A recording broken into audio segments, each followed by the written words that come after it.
The Vatican's Epiphany Mass began with this entrance procession, accompanied by the hymn Adeste Fideles.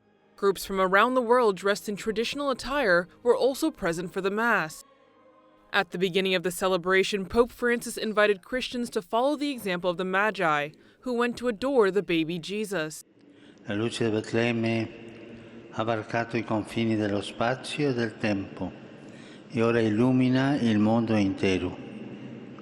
Come I Santi Magi ci lasciamo avvolgere dalla luce di Cristo e con gioia andiamo incontro a Lui.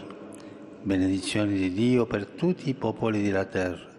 In his homily, Pope Francis said that the experience of the Magi reveals that one of the places God likes to be found is in the restlessness of questions. La affascinante avventura di questi sapienti di Oriente ci insegna che la fede non nasce da nostri meriti o da ragionamenti teorici, ma è dono di Dio. The Pope also said that the child Jesus can help us ask the right questions in order to find God. He invited those present to learn not to live in a consumerist and superficial way this Christmas. Pope Francis gave the example of the Magi, who abandoned their palaces for something much more valuable.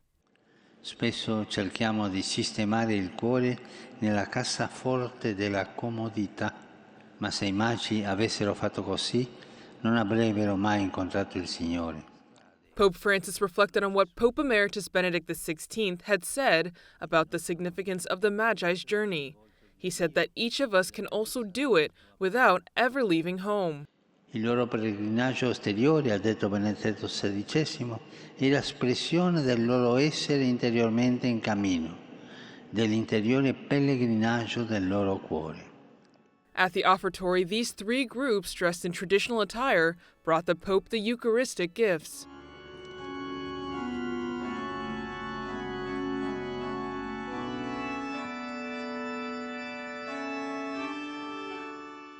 At the end of the Mass, Pope Francis stopped to kiss the baby Jesus.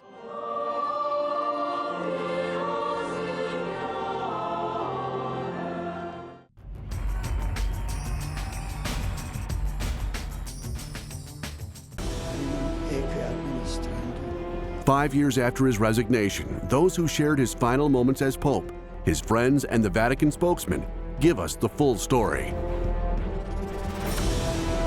We recall the most important times of his life in first-hand accounts by his brother and friends. They range from his childhood in Nazi Germany until his retirement in the Vatican Gardens, without forgetting his glory days, proclaimed by the people.